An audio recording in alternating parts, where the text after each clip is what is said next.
Christ our Savior. Amen. All right, one last look at where we're at in the book. We're very close to the beginning still. Thank you, Haley. We covered last week the tragedy of everything that unfolded in Job's life, all the ways that the Satan, the accuser, the great prosecutor, great in the sense of how powerful he is, not great in the sense of he's a great guy. But this prosecuting lawyer came, leveled all these claims against Job. And what did we see Job? How did we see him act through all this? He never gave up on God.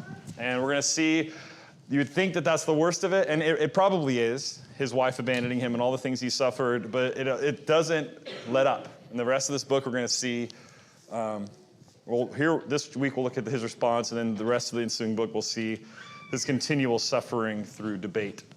All right, let's pick up here in chapter 3. Open your Bibles up to there. We'll cover the idea of Job's lament as he finally responds to everything that's happened to him. I think it'd be good just to read this through. Could I get 4 volunteers to read it? There are 26 verses, so can I get someone to read 1 through 6? Ricky will run through 6. And then someone to read 7 through 12. Jesse, 7 through 12. 13 through 18. Anybody? Jace? And then someone to read 19 through 26. That'll be the longest section.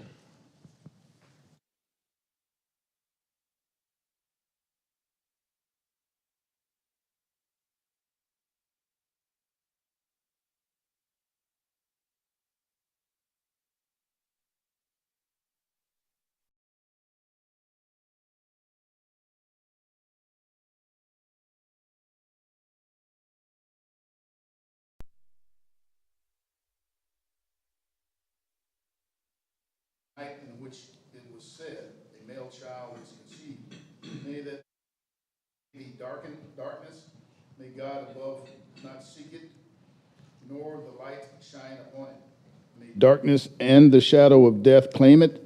May a cloud settle on it. May the blackness of the day terrify it.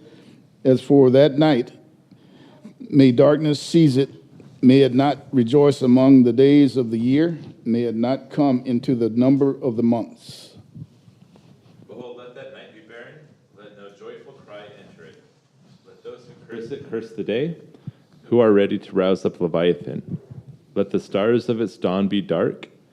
Let it hope for light, but have none, nor see the eyelids of the morning, because it did not shut the doors of my mother's womb, nor hide trouble from my eyes. Why did I not die at birth? Come out of the womb and expire. Why did the knees receive me? Or why the breast that I should nurse?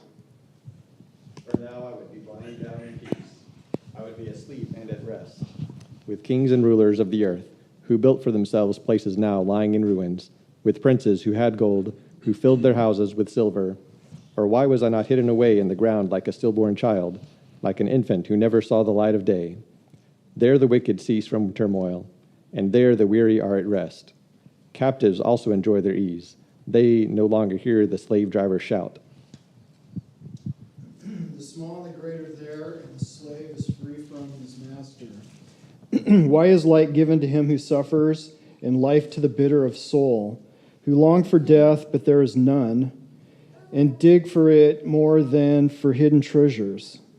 Who rejoices greatly and exults when they find the grave? Why is light given to a man whose way is hidden and whom God has hedged in? For my groaning comes at the sight of my food, and my cries pour out like water. For what I fear comes upon me, and what I dread befalls me.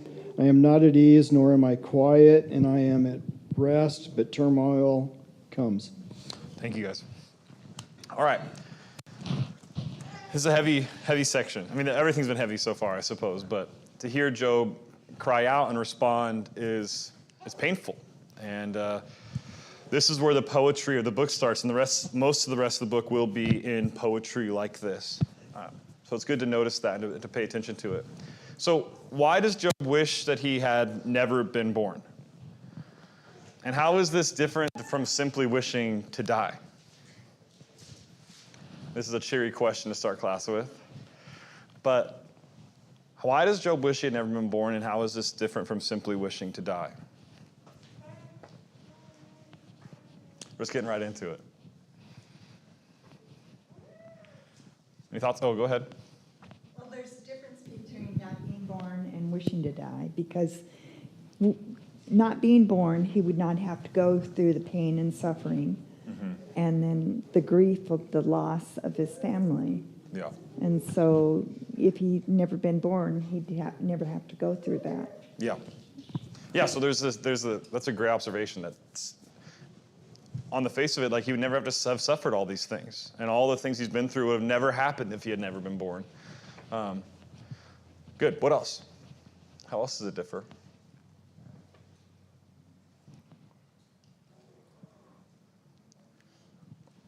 I mean, some of the things he talks about, especially in the kind of latter half of the chapter, it seems like what does he look for in death? Like, or in not, like especially verses, 13 through 19, where he starts speaking of all these people who are dead already. Peace, right? No, it's okay. Rest and peace, right?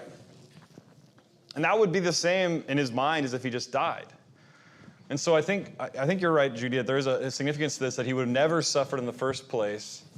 But again, one of the big questions of this entire book is going to be why Job suffered. And the question of why, not just why he suffered as if it's an answer, but the question of why does he suffer, or why is he suffering? And that might be what I want to see, and maybe we'll talk about this again to the end of the chapter, but this might hint towards one of the reasons that Job feels this way isn't simply because, and I think that would be enough that he didn't have to suffer all this, but I think he would find that relief or reprieve in death is what he says throughout this book. I think some of it also might be that he wouldn't have to live through this kind of uncertainty with where he stands before God and have to suffer. And maybe we'll see this. And I want to talk about this. I'm convinced of this, but there's room to see it or maybe not see it in this chapter. But I'm convinced that one of the biggest reasons he says this is because he is doubting maybe for the first time in his life whether or not he's really right before God. And he has no leads. A man as wise as him, as smart as him, who offers sacrifices on the off chance that his children have sinned, maybe for one of the first times in his life is realizing, I don't even know where to start. I don't know how to be pleasing to God. He's always known, he's always done it, and he has been. And now for the first time, maybe God isn't happy with him. And how does Job view that? It might be part of the question here. And he's thinking maybe it's better to never have existed than to be displeasing to God. That's what I tend to see in some of this. Ricky, and then do you have a hand up? Yeah. Just the fact that the suffering that he's enduring, and shows the humanity in him that I don't know why. And he's questioning everything. And as I read it, I keep in mind that Satan is behind it. Yeah. Not God. So he's questioning his whole existence, and he knows that God is the giver of life, and all of that. And in a few more chapters, he'll be talking about I've escaped by the skin of my teeth, and things of that nature. I think Job is like so many of us that have had physical ailments, and we lay there and we go, why am I? Oh, this is killing me, and you're not going to get any answer, man. Yeah. But God is watching you. I'm convinced that God is watching you. How you curse if you curse Him. Yeah. That's my personal opinion, because it's like, man, until this point, Job was questioning his own existence, and no less than what we would do. Yeah. It's complex. Mm-hmm. We don't have any choice in whether or not we come into the world, right? You're just born into this world, and that's that. And so there's a lot of this where it's the choices that the way the world operated, the way even God was involved in those operations. And I think you said that, Job, like we know, and especially reading this book the way we've read it, we know that nothing that all this comes about because of Satan, and there might be, but in Job's end, he knows he's the wisest man, right? But I don't know what he knows all the time. And so I wonder sometimes what he thinks about God. And we'll see some of that in the ensuing speeches, the meat of this book. We'll see both his three wise friends and he himself wrestle with God's involvement in these things. And that's going to be one of the challenges, is kind of parsing through and figuring out what does he think about all these things. But yeah, that's going to be one of the big questions. And one of the things for us to always think about is that this book definitely, it tells us that there is a spiritual warfare going on in my specific particular life between God and Satan. There's something bigger going on in my life and in my choices. I think that is a good thing to remember that this book brings up. All right, another question. Why do you think Job talks about darkness so much, especially in verses 4 through 10? I mean, it's not isolated to these verses, but why do you think he talks about this so much? Again, this is all kind of speculative, right? I mean, we don't know. We can't ask Job, hey, Job, why do you talk about light and dark so much? But as you read this, what's the force of it, or why do you think he uses these images so much? Go ahead. Again, when you're suffering something, it can take you into a dark place. Mm-hmm. It can rob you of any kind of happiness, and sadness is even 1,000-fold. Yeah. 1,000 times. Yeah. It's so dark. It's ugly. Yeah. And you feel ugly. Yeah. And you think things and you say things to yourself, and you try not to say it to anybody else, so they won't see what you're thinking, because it can, man, I'm telling you, it can dark, and beyond what I can comprehend. Yeah, so in some ways, it's just like the poetic force of how horrible things are. Darkness is the only picture. I think there is a lot of truth to that. Jesse? Yeah, I mean, the poetic nature, just to continue in another way, is this sense of being lost, right? Lost in no sense of orientation, and no knowledge of how to get out. Yeah. Right, like this hopeless position that Job finds himself in, right? So it's just natural to draw those comparisons, because he doesn't know how he got there and doesn't know how to get out. Yeah. Yeah, do you remember the plague of darkness in Exodus? It was dark for, 3 days? And it said it was so dark, it was like you could feel how thick it was, and they couldn't see their hand in front of their face. And it says none of the Egyptians even moved for those 3 days, which is unbelievable, right? And so to your point, like that picture is painted here. And that gets into this other question. How is this theme of light and darkness significant in the pages of the Bible? I mean, there's a lot of places we could go, right? What comes to mind? Like, what are some of the first things that pop to mind? In the beginning, right? I mean, are you referencing Genesis 1 or John 1? That's what I'm saying. So it's like in the beginning of it, we're supposed to see. Have you ever wondered how in the scientific understanding of the Bible that light is first and the sun and the moon and the stars aren't created to the fourth day? Some people point to that and say, oh, see, there's something, it's not supposed to be understood literally or whatever, But then you start to put things together, like John 1 starts to explain it to some degree, that in the beginning was, what does John 1 say? The Word, and the Word was with God, and the Word was God, and the Word was the light of men. So God speaks, and that Word is Jesus, and the first thing he speaks is the light of the world, and what's the first thing that gets created? Light. And so in a sense, the fact that God stepped into creation, that Jesus himself, through God's word, however that works, it's beyond me, how Jesus is the word and God and all that. It's all very heady. But nonetheless, in the pages of the Bible, we're supposed to see this, that as God entered into creation, light came into creation. What about in the end, in Revelation? What's the theme of light there? There we know, night. Why? Because God is there. Because Jesus, the lamp, is the Lamb. And he's in the middle of it all, and there's no darkness. Again, we don't need a sun and a moon in the new heavens and new earth and the great beyond, because Jesus is there. And so again, we see that in the pages of the Bible, the significance of this is that wherever God is, there is light. Go ahead, Gene. Yeah, 1 John chapter 1, verse 5 makes that contrast in one verse. Yeah. Says, this is the message we have heard from him and announced to you, that God is light, and in him there is no darkness at all. Yes. I mean, the way Job is talking here, it's like he's cursing a live person, a personality, when he curses the day that he was born. Yeah. And he's wishing that it was abandoned into darkness with no light at all. It's like a punishment. Yeah. Yeah.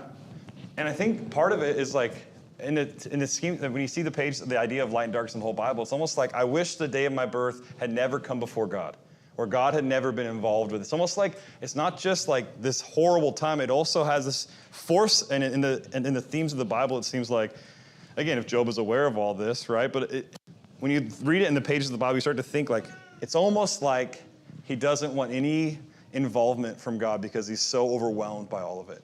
So overwhelmed by what the suffering might mean. So overwhelmed about how all this is what it means. Beyond even the pain of it.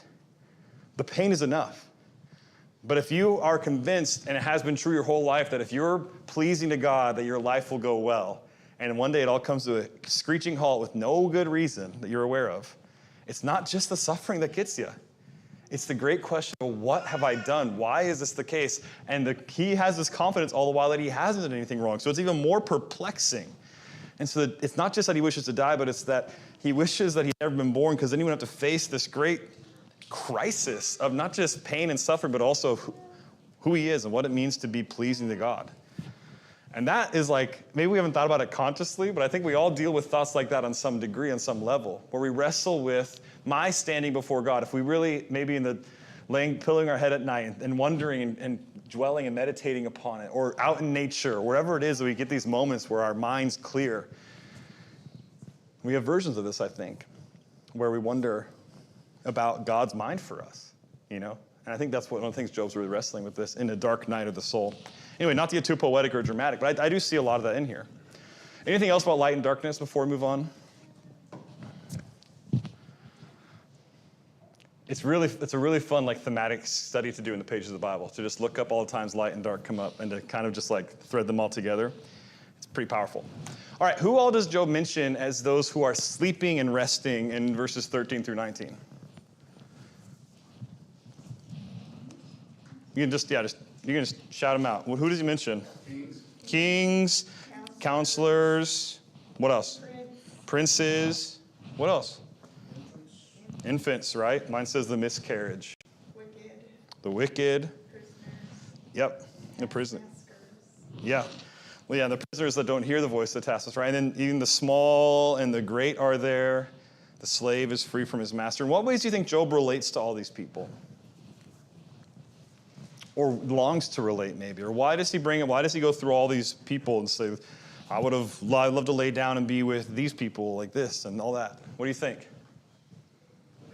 I think he had an understanding of what he had with all the animals, and he was a rich man. He knew it. Yeah. And he understood that, you know what, none of that matters right now, man. Yeah. I mean, it really doesn't matter what, and no matter how much I have achieved in this life, I am nothing right now. Yeah. I feel like I'm nothing, and I'm not going to attain anything the rest of my days, man. Yeah. I put myself in that. It's like, oh. Yeah. Yes. You're sitting there and you just, Yeah. Yeah. Yeah. I think it's right. Wrestling with just like how none of what he's had or accomplished matters in those terms. Gene, go ahead. It kind of implies that he's old. Yeah. He understands the ways of the world. He understands all of these types of people. Yeah. He knows what they're about and what they imply. He knows what a rich man implies. He knows what a slave implies, and he's experienced it. It sounds like he's speaking from the perspective of somebody who's experienced and aged. Yeah, you see some wisdom in this, right? You see some understanding in how the world works. And there's also some theorizing in this, right? I mean, like Ecclesiastes says, no one knows about what life is like, what death is like. And yet he's talking about the rest these people get and kind of theorizing. Good. Go ahead. But why would he be wanting to be with the wicked? Yeah, that's a good question. Yeah. What do you guys think? He talks about the wicked being at rest too, like, and he wants to be with all these people who are resting. I think he's just basically saying everyone who's passed on, he wants to be like that. right? It's because all these categories, children, the wicked, the kings, the rulers. It doesn't matter what you are, or what you did, or what position you were in. If you're dead, I want to be with you. Yeah. Like he just wants out. Then he's just envious of everyone who's out. Yeah. Yeah. Yeah. It's funny, like Ecclesiastes comes to mind in all this, but especially like in where it talks about verse 18, the prisoners are at ease together, they do not hear the voice of the taskmaster. Maybe this is just talking about the prisoners have a taskmaster, but it almost sounds like he's relating to them. And if this is the case, then who is Job's taskmaster that he's tired of dealing with or tired of interacting with? And who knows? Maybe it's just a bunch of people that are dead. I think that is part of it. But there is also this idea that he wants to, he's kind of weary of this life and the challenges and the agony he's going through, for sure. Mike? How do you read 13? Is it a question or a statement? That's a good question. What do you guys think? Verse 13 where he says, "For now I would have lain down and been quiet. I would have slept then. I would have been at rest." Certainly the verses before it, the two preceding verses are full of questions. Why did I not die at birth? Why did the knees receive me? Any thoughts? Is verse 13 a question or a statement? Do you have an opinion, Mike? I think it's a question. Yeah. Mine reads, how, for now, should I have laid down and been quiet? So almost as if he had a choice to go on and pass, like to die. Interesting. And mine translates it that it's more, I think the way I read it is that he's saying, this is what I would. Almost like when Paul in Philippians 1 says, if I could choose, I would go and be with the Lord, for it's much better. But to remain on here is more needful. And he kind of goes through this. It's almost like Job saying, why didn't these things happen? Because I would at this point, this is what I would. This is what I would prefer. That's how I tend to read that. Any other thoughts about this verse? Go ahead. A newborn infant knows nothing, and passing on out of this world, it seems like it would be a lot easier than a person who has a lot of grief and a lot of pain and a lot to leave and whatever. There's all kinds of difficulties with growing old and passing away when you're aged compared to just being a fresh, brand newborn baby. Yeah. Does that answer your question, Mike? I don't want to skirt it. Do you feel like? Now, ponder it forever. Okay. All right. Well, I'll give it some more thought. Good. All right. I think there is something in here about, it's a profound thing that he's wishing and asking for. His life wasn't all suffering. It feels like that at this point maybe, but his life has had a lot, I imagine, has had a lot of ups as well. And he's wishing those are undone as well in all this. That's what his wish is. And you think if he was like God and what he spoke came to be, what would happen to reality around him, It's interesting. You think this book is kind of about man wrestling with our position and God's position and kind of wanting to be in the position of God is part of this, not in a blasphemous way, but trying to reason and understand him. And if Job was, and these things did come to pass, there's like stories and movies like this where I wish this was the case, I wish, and then that you get to see life like that, like a wonderful life kind of, what life would be like if he had never really been born. And that's what Job was wishing for. And his words, if he could come to pass, that's what life would look like. And all the good that he had in his life also would vanish away. It's interesting. All right, so what exactly is Job's question in the next verses, verses 20 through 23? What is he asking here?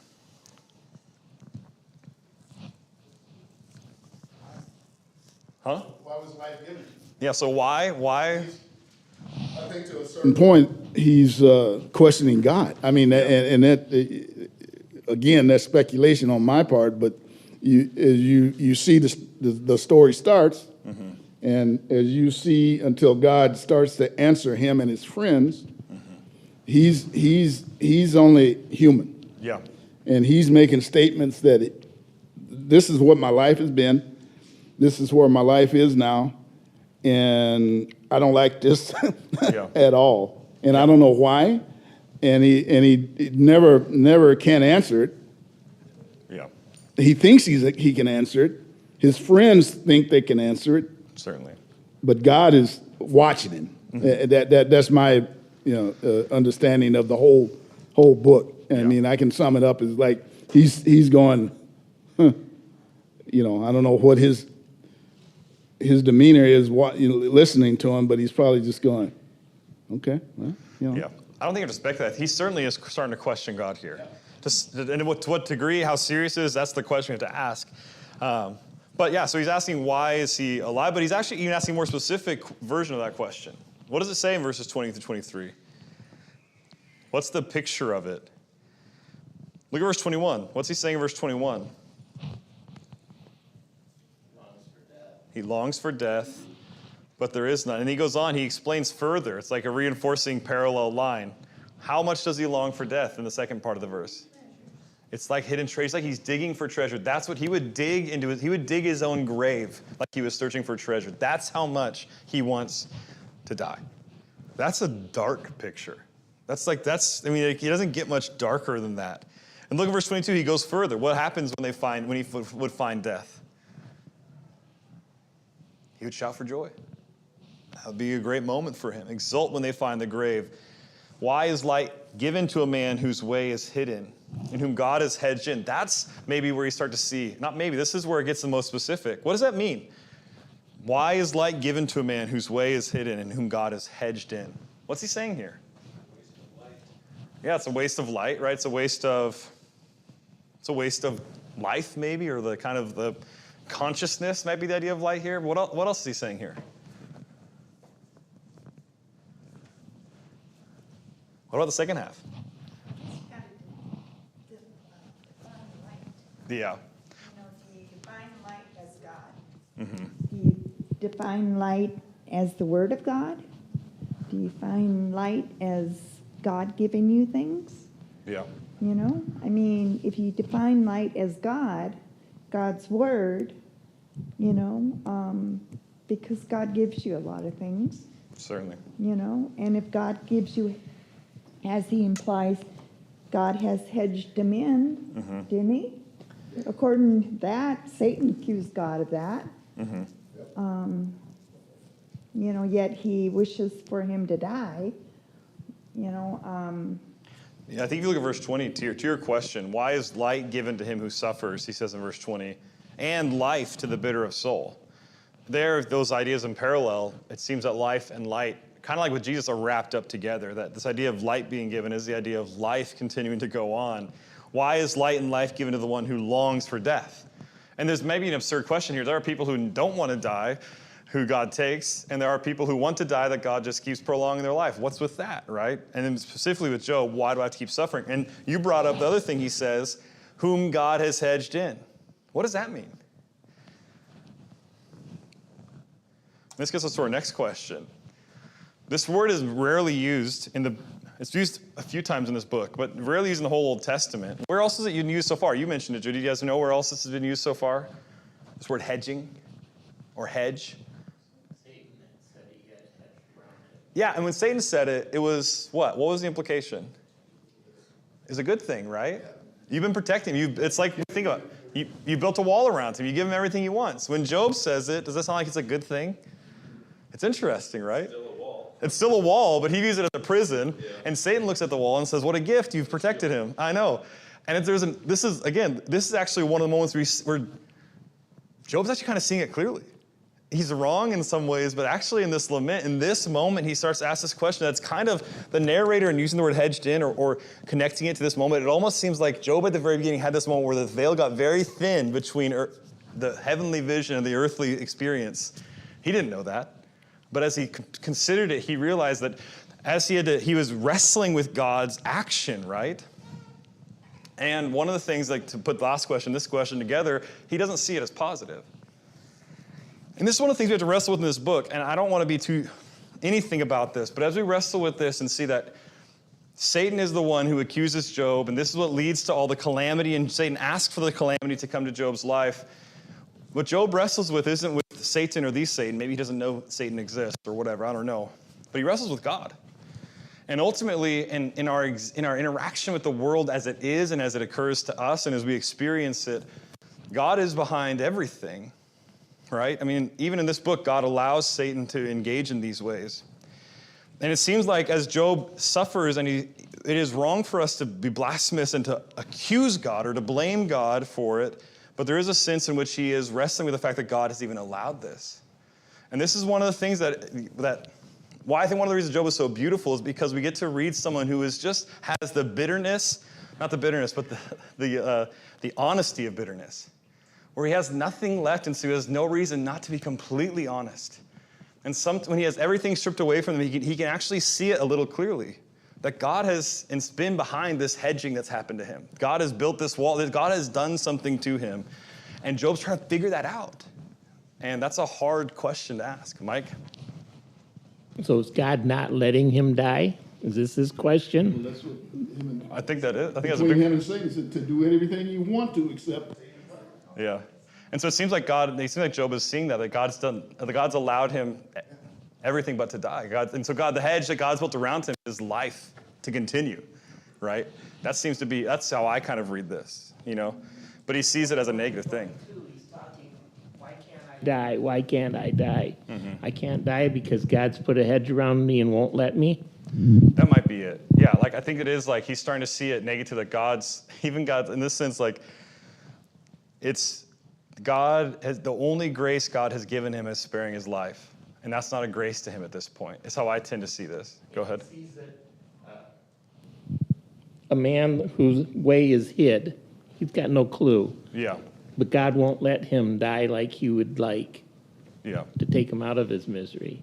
Mm-hmm. That's the force of all this, that he's facing all this misery, and it's, in a sense, it's almost like either God doesn't see him, in a sense, like he's hidden from God, and that's why he's suffering all this, or God's face is hidden from him, might be the implication.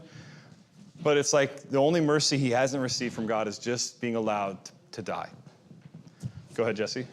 It's kind of like a parallel would be like if you get in a really bad car accident and you were put on life support, but you're a lock-in, meaning that you can interact with the outside world, but you're still conscious. Yeah. So you're plugged into life support, and you can't interact, and maybe you're in terrible pain or whatever it is, right? And you're just unplug the machine. Yeah. I don't serve a purpose here. I don't understand why I'm being allowed to be here to only suffer. Mm-hmm. I can't do anything else.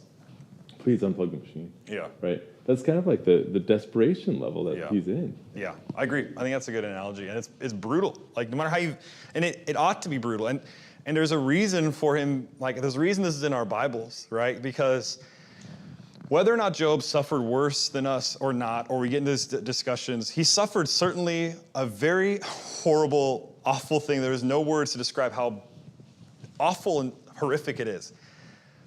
He has no reason to live, is how he puts it. But I think what's most important is that he expresses it all as someone who believes in God through it. And that's what's so striking about all this, is that even through his belief, there is this kind of, like any human would, he has these questions. Why is this happening? Why is this happening this way? Why would all this go on and God not just let me die? I mean, that would be the gracious thing at this point. And if God's all loving and he knows, it's starting to rest, it gets to the limits of his understanding of how the world ought to work, his understanding of God himself. And this gets even to the next question. How does Job describe his situation as he continues on? Jesse used the picture of this lock-in, on life support, just in pain and wondering what the purpose is. But how does Job start to describe actually how his life is going? Look at verse 24 and 25 and 26. What does he say?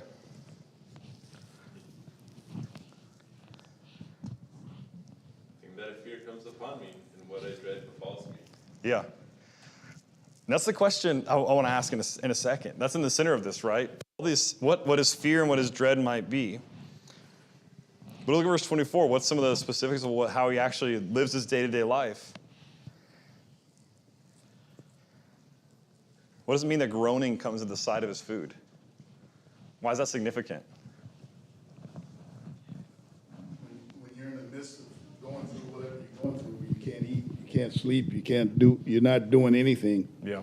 Life is just it's going. You're totally oblivious of everything around you and people around you.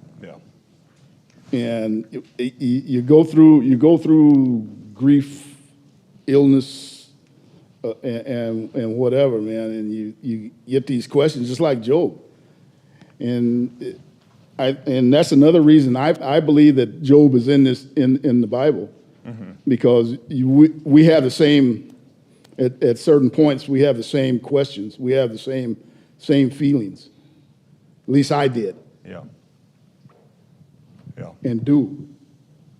However, I also understand that he's watching how I respond and what I see. Just like Job, he's going there and he's going, okay, yeah, okay, yeah, Job, yeah. But later, I don't want to jump too far ahead, he's just like, everything that you've said, it's not right. Yeah. Don't question me. I'm God, and that's to sum it up. Yeah. But it's a life and stuff can bring us to our knees, and like Jesse said, man, it can define you as an individual, just like Job, and we have to, I think, our integrity, to a certain extent. Yeah. And not to be blasphemous. Sure. And there's so. Yeah. Man, his wrestling, right? Like this is the hard thing about it, is he wrestle with these things, and some of the questions that come up feel wrong in a sense, and the answers feel wrong. But there's a question in the middle of this. So as he explains his situation, it's like even the simplest pleasures in life don't bring him joy; they bring him pain. Eating, I'd rather have grown rather than eat. I'm not at ease, nor am I quiet. I'm not at rest. Turmoil comes. He can't sleep. He can't eat. Like you were pointing out, every moment is suffering. And in the middle of this, he says, for what I fear comes upon me and what I dread befalls me. What might that be? What do you think that is? There's a simple answer that feels tempting, right? Which is just everything he suffered. But I don't think he feared that this would happen to him. I don't think Job lived his life fearing one day my 10 kids are going to die suddenly, and I'm going to have all my possessions stolen, I'm going to be covered in boils, and now he's like, it finally happened. I don't think that's what he feared. What do you think he feared and dreaded? Monty, you were saying something? Well, I didn't want to answer that. But Okay. I was thinking about what his wife said. Yeah, cursed God and died. And right away he says, you speak as one of the foolish women. Mm-hmm. So he's now expressing himself, bouncing off her, and saying, I just can't curse God. Yeah. That is not my words won't come out. No, I think you're right. I think it's connected to that. And I think what he fears and dreads is actually very connected to that idea. Connected to all the positive things he has said so far. What else? Remember in the very beginning, the first few verses of the book, what's one of the first things we learn about Job? We hear he's blameless and upright, but as the beginning describes what he's like, it also describes the behavior he would engage in. Do you remember what that was? What's one of the behaviors that Job engaged in that showed how righteous he was? In verse 5 of chapter 1. Sacrifice for his sons, or in case they sinned also, right? Who does that, right? He sacrificed for his sons in case they had sinned. What did Job fear in that situation? He feared that his children weren't right with God, that God wouldn't be pleased with his children for any sin they might have committed. What do you think that might imply about what Job feared and dreaded when he feared and dreaded things? What did he fear? Not deserving what he got because he did sin. Yeah. And which means he's afraid his greatest fear is not being pleasing to God. That's what it is. His faith isn't strong enough for something. Yeah, his faith is weak, or that he did something that God's displeased him. And that's why I think this whole chapter, the question I asked at the beginning, is, I think the through line of this entire lament is that he doesn't just wish he would die, he wishes he was never born, because then he would never have disappointed God. And he is gobsmacked. He is baffled because he is flummoxed, because he has lived his life as best he possibly could, knowing what is right and wrong and following it the best anybody could. And he still suffered like this, and what he's feeling is that God is still displeased with me, even with a perfect life. So I'm hopeless. What can I do? It'd be better not be born, because if this is the case, then there's no roadmap, there's no path, there's no righteousness, there's no up or down, nothing makes any sense. And so I'd rather never been born in this confusing, pointless world than to have to face the displeasure of God. That's the true suffering of Job. And that's what's crazy about this book. If this book happened to lesser people of faith, the suffering would be just all the things that were suffered. But because it happened to Job, the greatest suffering isn't the thing suffered. It is the question, why isn't God pleased with me? And that's what he fears. God's not pleased with me. God's displeased with me. I've done something. And what's crazy is that us as readers, we're like, no, Job, God's not displeased with you. It's quite the opposite. But this is Job's fear. His greatest dread is that he would be displeasing to God. Dave, you had your hand up. Job wasn't tested beyond what he can handle. We're not tested beyond what we can handle. You might be in different places in your life, and you're getting tested on that level. But I think that's another thing that factors into this. Yeah. Is he was hammered hard because he had the ability to fight through that, and that was the test. Yeah. Yeah. I mean, why doesn't God strike us all with boils? I mean, why doesn't Satan want to go after each and every one of us with boils or, that kind of thing? Yeah. It's one of the grand questions, right? You read this book that... Because he's seeking around like a roaring lion. And questioning how God come about... he's not coming and hammering? Well, he does at times. Yeah. No, I think that's right. And I think one of the things we have to see in this, I think that this lament shows, is that what Job's expressing is a deep displeasure at the idea that God isn't happy with him. And what I might point out is that many of us, if we suffered this, that would be the last thing we worry about. That many of us who suffer this wouldn't even think about that. I don't care what God thinks about me. I just don't want to suffer anymore. But for Job, the suffering was that God wasn't happy with him. And I think that that's one of the things we're going to see through this whole book is that what makes Job Job is that his only pleasure in life is God's view of him, of being pleasing to God. And that's what makes this book so profound and so kind of difficult to unpack and to unwrap, is because there's constantly these levels to it where it's not just the thing I'm looking at, but there's something greater going on than the thing we're looking at or reading about. And it's this idea that Job's faith and fear of God is impenetrable in this sense, that none of this stuff actually matters, but it matters because of what it means, not because of what it is. Does that make sense? And I think we need to I think people who have been through hard things wrestle with similar things. What's the point? Why do I exist? Why was I ever born? Why is this going on? How could God allow this? And how can I view God or be in a relationship with God and have this happen? And what does it mean for me? And all these questions, I think, are the real questions that sufferers and grievers face when life gets hard. And Job doesn't answer them, but he does show that fearing God is an answer to that nonetheless, if that makes sense. There's more to say about this, and we'll continue on. But there's a couple more questions, but it's all good. I appreciate all your comments. There's questions for next week. Reading's going to be very important for this week because it's 10 chapters ahead of us for the next week. So make sure to grab the questions and do the reading because class will be difficult if none of us have read it. So I appreciate you all. Thanks for your comments. I love you all. That's good for class tonight.